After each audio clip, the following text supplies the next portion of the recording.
I just found a huge hint lying in plain sight in the new Final Fantasy VII Rebirth trailer that is gonna blow your mind. And while they showed a lot of cool stuff in this trailer, Square also tossed in quite a few red herrings that seem to be confusing people. So in this video, we're gonna go over this trailer with a fine-tooth comb and pick out everything there is to find, including plenty of details you probably missed. Alright, let's just start right from the beginning. The reporter here is talking about a huge tornado that swept through Midgar, and the video appears to show Barret, Tifa, Red 13, and Aerith all dead. So let's pause and analyze this for a minute. By the way, huge spoilers for OG Final Fantasy VII and Final Fantasy VII Remake going forward, so if you're watching this and for some reason haven't played those games yet, here's your warning. Now at this point, it should be pretty obvious that there's two timelines going on, the one that we're playing through as the player, and then Zack's timeline. At the end of Final Fantasy VII Remake, Zack survives the battle at the edge of Midgar, whereas in OG Final Fantasy VII and in Crisis Core, he dies. And as he's finishing the battle, there's a huge disruption over Midgar after defeating the Arbiters of Fate, aka the plot ghosts. So that would kind of account for this tornado that they're talking about. Now in the main timeline, the party is already outside of Midgar, so it can't be them that died. At first I thought this might have been Shinra trying to do some propaganda with body doubles, but the more I think about it, I think this is Zack's timeline, and there's more evidence to support this as we go on. Like at the end of the Yuffie DLC, for example, Zack shows up at Aerith's church and everyone is crying. Why? Well, her being dead would be a good reason. Also, where is Cloud? Zack saves him in his timeline, so he's definitely alive, but why wasn't he dead along with the rest of the party? Well, we'll get into that a little later. Now, once again, it says the unknown journey continues, alluding to the dual timelines and things being a little different, but for the most part will be the same as OG FF7. Now, here's where the party walks into the open world, and a lot of people are saying this is them leaving Midgar, but it's not. This is them leaving Midgar. Look how desolate and lifeless the environment is. This seems to be from all the reactors sucking out Mako, killing the planet, and in fact Red 13 even alludes to this when he says, "Even after everything we've done to it, it's still going strong." It may look that way, but in reality, it's barely hanging on. Now, if we look carefully here, we can kind of see some sort of castle wall looking thing. That's Calm. They're leaving Calm. For those that have played OG FF7, you'll know that Calm is sort of surrounded by these castle-like walls. So this shot here is them definitely leaving Calm. Now let's pause here. These are new. These windmills are totally new, and I suspect these will not be the first new structures in the world. Now, much like Remake, I think they're going to greatly expand the game instead of taking things away like most people are expecting. In fact, if we zoom in a little bit over there way in the distance, this building is clearly the Chocobo farm that we'll see a little later in the trailer. And just look at these shots of the world. My God, this game is going to be huge, and I cannot wait to explore every little corner. Now, once we arrive at the Chocobo farm, we see some really cool stuff in the UI. Now look at this here. When the party's all riding Chocobos, first of all, it's the full party, not just the two in your active party, which is really cool. Then we have different abilities like Sprint, Dismount, Scour, and Scent. I wonder if we can have Chocobos smell for items and then dig them up. It seems like the Chocobos are going to be a huge part of the game as we're exploring the world. In fact, in later parts of the trailer, it even shows that you can call your Chocobo, so I imagine they're going to be a huge part of this game. Now, if we look up here, you can see different colored markers for different distances. One could be for like a side quest, another for the main story, and maybe something we can mark on the map for ourselves in this bigger open world. That would be pretty cool. But listen to Tifa's dialogue a bit here. This is gonna sound crazy, but as far as I know, Cloud was never in Nibelheim 5 years ago. She says that Cloud wasn't in Nibelheim 5 years ago, and this builds off the reveal trailer where Cloud mentions the same thing, but he does remember seeing Tifa. You were here with me 5 years ago. Where are you? What happened to you?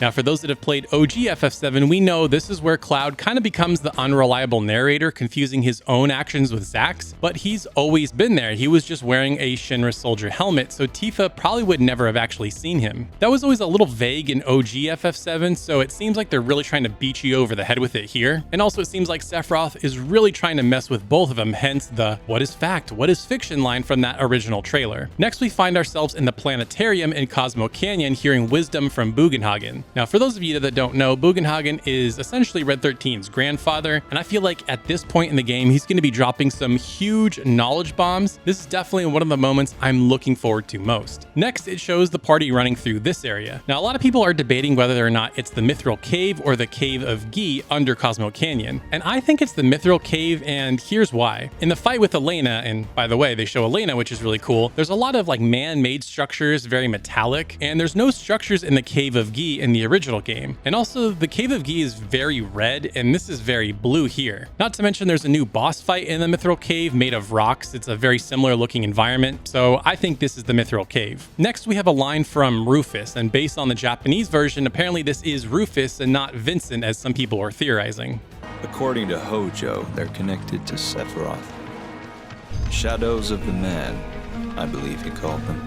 Here he's obviously referring to the clones like in this clip and like Marco from Final Fantasy VII Remake. These are going to be a huge part of the story going forward. Now here we get the first clips of Red 13 in combat. Obviously he was going to be playable. He unfortunately wasn't in Remake, but he's definitely going to be playable here. And there's some really interesting bits of UI here if we zoom in. So we have the ATB bar, but then under them there's smaller little bits. Those were not there before in Remake. Now I think those are going to be for what people are calling dual techs. Basically you can team up with party members and you can only do it so many times as long as you have those bars to do it. So I think that's what those are for. And this is showcased quite prominently throughout the trailer with tons of different character combinations. This is going to be so much fun to play around with. I think it's going to be so cool. Or I think those could possibly be to call in party members that are not in the active party. Now in Remake, we couldn't make up our own party ever. It was always set for us. But if we pause at this moment right here, we can see that the party consists of Cloud, Barret, and Red 13, but we can also very clearly see Aerith off to the side. And then way in the back over here, you can also see Tifa. So I think we'll be able to swap in party members on the fly, or maybe even call them in if they're not in the active party to do some dual techs. Very exciting stuff. I love how much the party is going to be able to interact with each other in this game. And then we've got this shot here. Oh my God. Junon Harbor, that signature giant cannon, looks absolutely massive and incredible. Not to mention, you can see the high wind right there in all its glory. Also looks huge. I can't wait to see what we do with that thing when we get it. We're probably going to have to wait until the third game, sadly, but it's really cool that it's there for us to see. Now this shot right here is very clearly the basement of the cargo ship as you're making your way to Costa del Sol. You fought Genova in OG FF7, so it makes a lot of sense that you'd fight her again here. It looks absolutely sick. I love how it changes environments, and I almost wonder if that's in the player's mind, not actually going to a different physical environment, going back to that idea of what is fact, what is fiction. And this is the line I was talking about at the beginning of the video. Listen to what Sephiroth says here, and once I realized what he was getting at, it blew my mind.